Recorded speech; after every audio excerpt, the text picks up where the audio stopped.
Hi, I'm Breen Samuels and welcome back to another episode of Soul Stirring Astrology, where I give you my texture take on the world of astrology. Today is December the 30th. We have 2 more nights before we step into 2018, and today I bring you the full moon, which is taking place in Cancer on the 2nd of January. So here we are at the end of the year, and full moons are about releasing what has gone, or releasing what hasn't served you, or reviewing how you may need to be approaching your life. Now, the full moon here is in Cancer. So the moon has come home to her natural birthplace. This is where the nourishing, the nurturing, the emotional security, which is at the center of all of us. And with the moon in water, that means that we've got deep feelings around the past, and we build our emotional security upon it.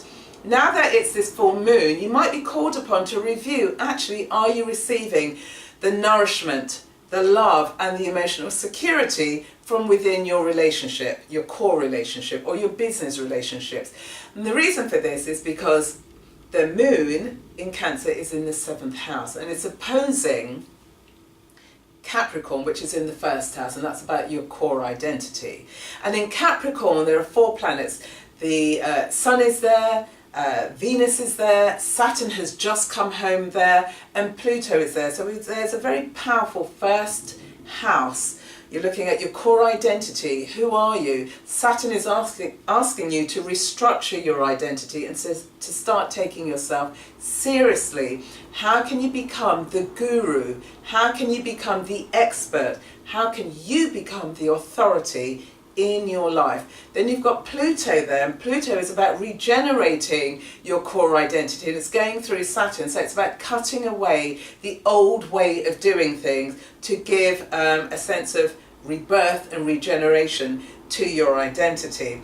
Now with Venus in Capricorn, you're called upon to review your values, because along with this new core identity, it needs to be underpinned with something, and Saturn and Venus in Saturn is calling upon you to review your values. What is it that you actually stand for? Now this full moon is taking place on the foundation of both earth and water, because as I've just mentioned, you've got these 4 planets all in all in Capricorn, which is ruled by Saturn, and then you've got 4 planets which are in water. So you've got the moon in water in Cancer, she's in her natural home. You've got Mars in Scorpio, he co-rules Scorpio. You have Neptune, which is in Pisces, which he rules, and then you've got Jupiter in Scorpio. So you've got this balance of earth and water is received by earth, and so there's a sense of being grounded as you're reviewing and revising how you actually get emotional sustenance. Now the element that's missing is air, and air gives us a sense of logic and reason and being able to pick up on a concept and follow through on an idea and to look at things objectively.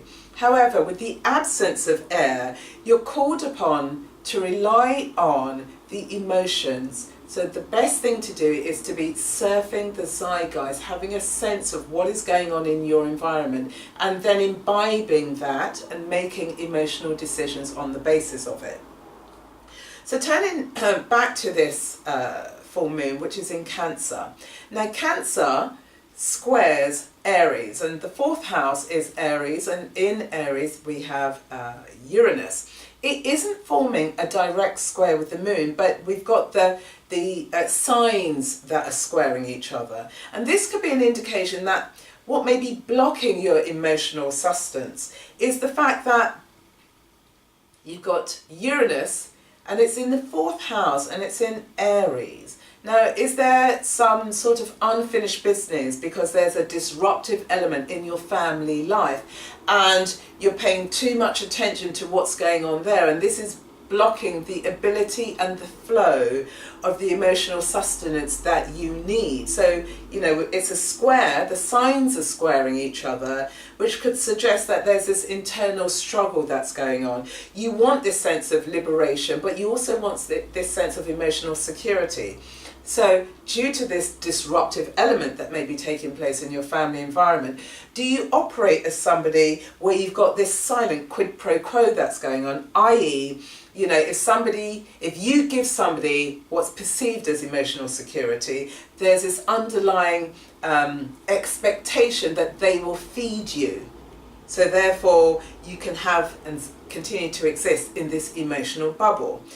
This way of being may not serve you for very much longer. The reason being is because you've got these 4 very powerful planets in the first house of Capricorn, which is opposing the 7th house. You've got Saturn there, no nonsense. You've got Pluto, it's time to give up the games and use your power in a productive way. You've got the Sun there, which is about, well, what do I really stand for? How do I want to be seen and perceived in the world?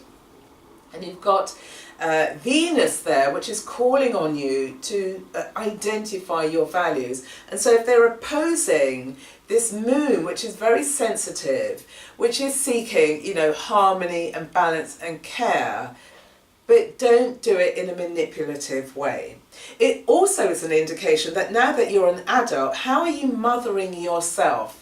Have you found your own elixir whereby you've been able to separate or cut the umbilical cord that's holding you back with this Uranus in Aries in the 4th house that will enable you to kind of liberate and stand for what's really meaningful to you?